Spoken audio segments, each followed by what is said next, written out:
Magistrate Shakib Khan যখন অপুর পিছনে পিছনে আসে, তারপর কিন্তু কোনো একটা ঘটনা ঘটে যে একটা অসহায় বেটা পুলিশে হেলমেট দিয়ে মাইরে কিন্তু রাস্তার মধ্যে ফালাই দেয়। তার জন্য ম্যাজিস্ট্রেট শাকিব যায় তারে হসপিটালে পাঠানোর ব্যবস্থা করে। তার জন্য পুলিশ একটা বাধা হয়ে দাঁড়ালো। পুলিশের গায়ে হাত দেওয়ার কারণে এসপি সাহেব এসে তার গায়ে হাত তুললো।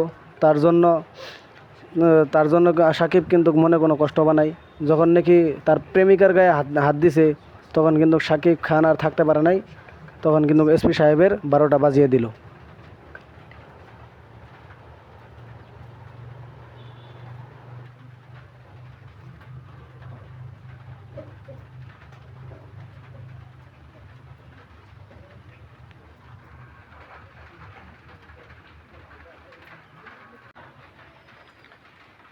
ভিডিওটি ভালো লাগলে অবশ্যই একটা শেয়ার করে দেবেন আর লাইক কমেন্ট করে দেবেন।